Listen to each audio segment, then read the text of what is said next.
Hello and welcome to the Nexus and Happy New Year. Today we're trying to work out what lies ahead in 2023. It's always an impossible task. Who would have predicted some of the crazy events of last year? But as always, that doesn't stop the experts from trying. Here's some of the supposedly outlandish predictions for the year ahead, and maybe some of them will even come true. The diary for 2023 is already full of big scheduled events, some of which you'll struggle to get an invite to. For example, Davos. The annual meeting of political and business elites starts on the 16th of January and runs for about 4 days. It's a great place to go skiing and ostensibly a great opportunity for the world's top people to exchange ideas to make the world a better place. Although lately all the talk of the Great Reset have some commentators more than a little worried. Are we seeing the beginning of the Great Reset play out in real time? While Davos is pretty exclusive, it's even harder to get into King Charles's coronation, scheduled for May the 6th. For health and safety reasons, just 2,000 people are invited, compared to the 8,000 who travelled to Westminster Abbey for Queen Elizabeth II's coronation. Still, you can always catch it on TV. The ceremony is said to have retained essentially the same Christian structure for over 1,000 years.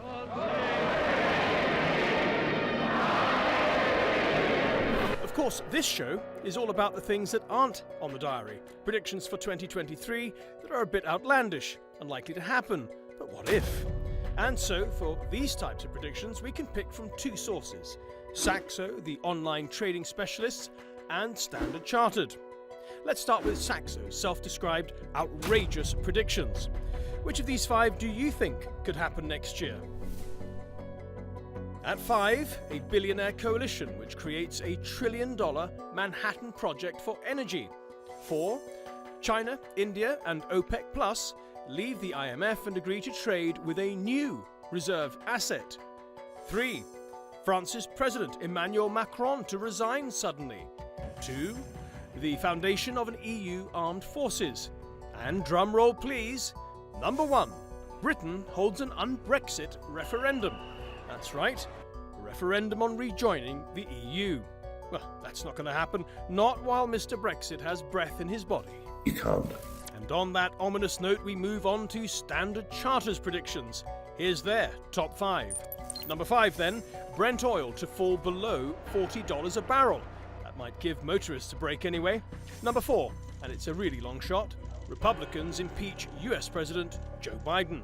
Number 3, the euro to rally to $1.25 on political stability and economic recovery. And number 2, food prices to collapse, fueling fears of deflation.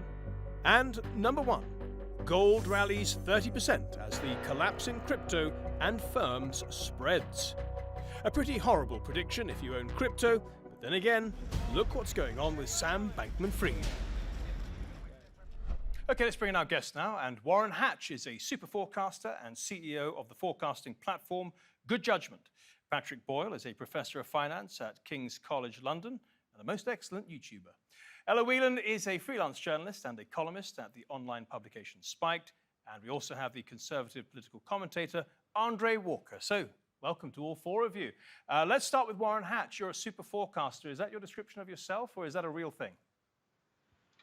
That is a thing. It came out of a research project sponsored by the US government to improve on the wisdom of the crowd for intelligence analysts. And the researchers did a 4-year project to see if there are ways to improve wisdom of the crowd. Okay. And it turns out there are some people who are exceptionally good at assigning numerical probability estimates to uncertain future events. And they called them super forecasters. So it's a process to identify those people. Turned out I'm one of them, much to my surprise. It's very appropriate to have you with us then, and we're very honoured. Looking at these predictions that you've seen, which of these grabs your attention the most? Well, I think they're all plausible, but plausibility doesn't mean probable. And I think a lot of these are very improbable. The one that I think is perhaps most likely is a crash in oil prices, since that's something that has happened in the past, and there are certainly conditions that we might expect to see in the year ahead where that could happen again. If there's a peace deal in Ukraine and a significant slowing in China, that would put big pressure on oil prices. Wow, okay. So, Patrick, do you think that is likely to happen with oil prices? And if so, what would be the outcome for the rest of us? Is it happy days ahead? I don't really think that oil prices will crash. I think that there's a lot of constraints on supply, particularly political constraints on supply. New drilling is very difficult today. But additionally, I think it's reasonable over the next 12 months to expect the Chinese economy to open up again, and that will bring about new demand for oil. Okay, we're going to come back to the economy in a minute, Patrick. But before we do that, which of these predictions actually caught your eye? Well, one was about the probability of a European Union armed forces. And while I don't think that's necessarily likely, I do think greater military spending within Europe and in the United States is quite likely, simply because of the realization in the West, in fact, before the Ukraine war, that China had advanced hypersonic weapons that they don't have in the United States. And I think that the United States and Europe are probably not going to allow a situation like that to remain. Andre, the possibility of the EU forming its own armed forces? Well, this has been one of those funny debates that's gone on for years because it depends on what your definition of an EU army is. They've got loads of cooperation already and they're moving in that direction. Personally, I have to say, I voted to leave the European Union, but if you want to have a federal European Union, then I think it probably makes sense to have an army, simply because it avoids, the duplication that happens across the EU at the moment. I mean, obviously, I don't wish to have a federal EU, but I think if you were so minded, then the EU army would be sensible. The thing that jumped out at me, by the way, was Biden being impeached. I don't think that'll happen, but I have to say, even as somebody who's a Trump supporter, I think the American politics has gone a little bit off the boil recently, and it would be nice to see some new leaders come to the United States, bluntly, who have a clue. Do you think the latest Twitter revelations, care of Elon Musk, will increase the chances of Biden being impeached? Well, I'm not sure that we didn't know already. And actually, the criticism of Hunter Biden was fairly fulsome across the internet, but it was ignored largely by the mainstream media and Twitter. I think we always knew had deliberately attempted to suppress it. But at the end of the day, the fundamental fact about this is it's Hunter Biden's wrongdoing, not Joe Biden's wrongdoing necessarily. And I think most of us just accept that Hunter Biden is rogue. My issue is, of course, that I sincerely hope that Joe Biden won't stand again for election, simply because I think he's over the hill now. The idea of what he'll be by the end of a second term, I think, is really pretty terrifying. Ella, I know you wanted to come in on the talk of an EU army. Tell us more.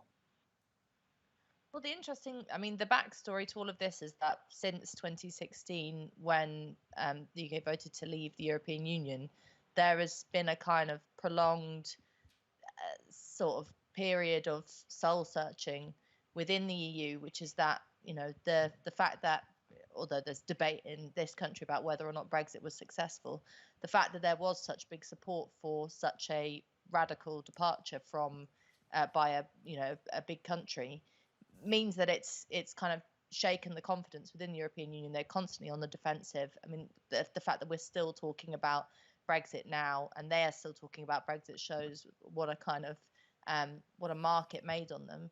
And so then I think, there have been flutters of discussions about Frexit, about the European Union's relationship with Italy, for example, and various kind of populist movements rising and falling throughout Europe, none of them being particularly successful. So actually the idea that there would be support among populaces for something like this, I think is debatable. I think it's one of those, it's a bit like the euro. It's one of those things that really, it doesn't just divide people. I think it reveals the kind of heavy-handedness of the European Union's approach. And although this is, as Warren pointed out, these are kind of plausible but not definite predictions, and very much these are just sort of speculative. Well, you mentioned I was just saying, you mentioned Brexit, and actually this is one of the predictions that they say plausible but not likely, that Britain will hold an un-Brexit referendum. What do you think? Well, actually, of all of them, of all of the predictions, this is I'd probably put this one towards the end of the scale of the more likely, although it is definitely the most outrageous, politically outrageous, because in the UK we've had Keir Starmer, the leader of the Labour Party, who's most kind of sensible people who are interested in bets will know is a kind of a pretty sure bet to win in the next general election because of the dire state of the Conservative Party, has made the right kind of sounds and signals to people about not wanting to overthrow Brexit, despite the fact that a huge amount of his political career over the last 6 years has been exactly that, being against Brexit. There is, I don't think we should underestimate the amount of MPs in Parliament who still hold a grudge against the fact that they were forced to enact a vote that the majority of British voting public voted for in 2016. There is still a huge amount of resentment every time something goes wrong in the economy, no matter whose fault it is. It's always about Brexit. Andre, Brexit. she raises a good point. And in fact, your friend Nigel Farage says the Tory government is already betraying Brexit and plan to overthrow it. Is that your view as well? Yeah, I think so. I think the issue, though, is an incremental move towards being a part of the European Union. I don't think that they'll be as stupid as proposing us to join the single market or the customs union. What they'll do is Keir Starmer will do a deal with the European Union that brings Britain in as much as is possible without admitting to it. So I don't think the whole plan of having a referendum is going to be something that would come into fruition, simply because that's too obvious. I think what you will see is a subtle creep of bringing Britain back into line with the European Union. After all, I remember Stephen Kinnock, a Labour MP, he turned around and he said that Norway had a deal with the EU because they voted that they didn't want to join the EU. And he said, quote, "We needed to do something about that, so we created associate membership," which of course means that Norway is a rule taker and a taxpayer, but it's not a member of the EU.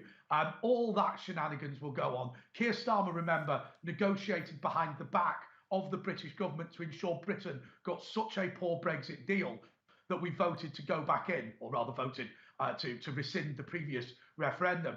That in the United States of America is actually a criminal offence. I think it should be a criminal offence in Britain. But this is somebody who's hell-bent on EU membership. But he's not stupid enough to make it obvious. Warren, the chances of an un-Brexit referendum?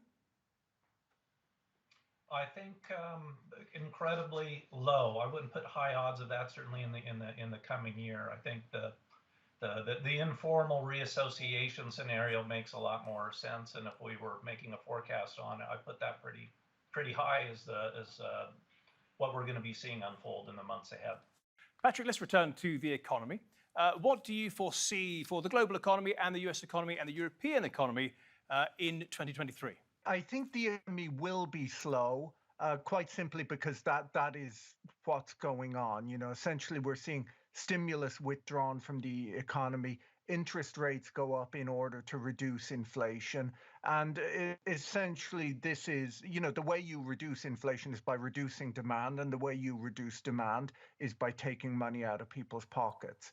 And so that is what's going on. And therefore, I think a slower economy is likely. But in truth, it's because we're coming out of a raging hot economy. So a slower economy is nothing too surprising, I don't think.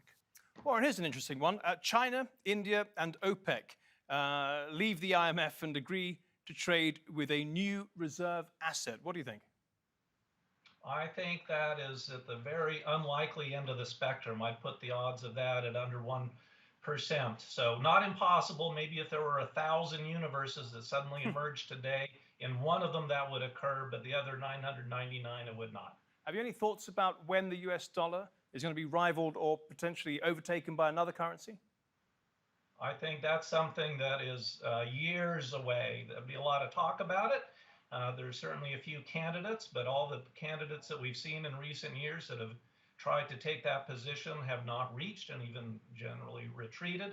I think that's the sort of thing we should expect to see going forward, is that there will be candidates, but toppling the US dollar as a currency from outside seems unlikely to me. if it's something that does occur, I would imagine would occur because of something that happens to the dollar itself. All right. Patrick, same question. China, India, and OPEC leaving the IMF and agreeing to trade with a new reserve asset. Once again, I think that's quite unlikely. I think in truth, there's sort of this ongoing argument where people get upset about the US dollar and its dominance. It's often referred to as the unusual privilege of the United States. But the truth is that other countries, as much as they complain, they equally go out of their way to avoid this privilege. You look at China, they want to have capital controls in place, basically restricting not only how money leaves China, but also how it comes into China. And a currency like that could not be a reserve currency unless it can be freely transacted in. And so as you look around the world, you see all people avoiding becoming a reserve currency while complaining that the United States has reserve currency status. Yeah, let's stay with currencies, Patrick. And last year, the big scandal was at FTX with Sam Bankman-Fried.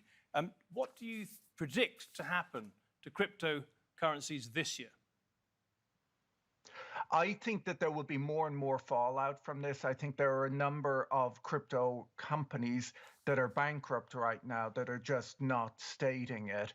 I think that there's a huge problem in that space. It's basically kind of a crypto credit crisis, not unlike the credit crunch that we had in traditional finance, 15 years ago. But I think it's significantly worse in the crypto space because more is hidden and crazier risks were being taken. Yeah. Here's a strange one. A country agreeing to ban all meat production by 2030. I don't think it's actually completely outlandish that that will happen eventually. But Ella Whelan, what do you think by 2030? Well, the thing about the kind of push towards, stuff like veganism or vegetarianism, that there have been trials of institutions doing it, of even maybe there be, festivals, for example, saying that they're not going to have the sale of any kind of meat. I'm pretty sure that a country wouldn't get away with doing it. I think that would probably fall under some kind of, breach of civil liberties, the right to, enjoy a nice steak or something. They'd probably create something like that. But there is I think it's the fact that it's in this list, implausible as it is telling, because the other, the other thing that caught my eye under the Saxo predictions was the idea that there would be a billionaire coalition creating a Manhattan project for energy, worth trillions and trillions of dollars. And that's a positive thing I would like to see.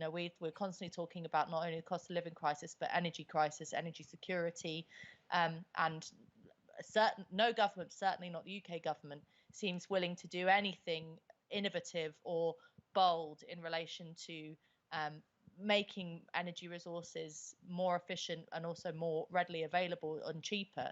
There's a constant rows within the Conservative Party over whether or not to put a wind turbine in a conservative voting person's back garden, and the nonsense goes on and on. But the fact that that's there, and also the kind of suggestion of veganism there, I think tells you that governments are focused on the wrong things rather than big picture projects about the revolutionizing the economy, about production, about energy production, food security. More often than not, governments spend a lot of time looking at the minutiae of how people live, what they eat. Interesting, but one of the predictions is that food prices will collapse, fueling fears of deflation. Could you answer that one, Warren Hatch? Where would they get the thing like that from?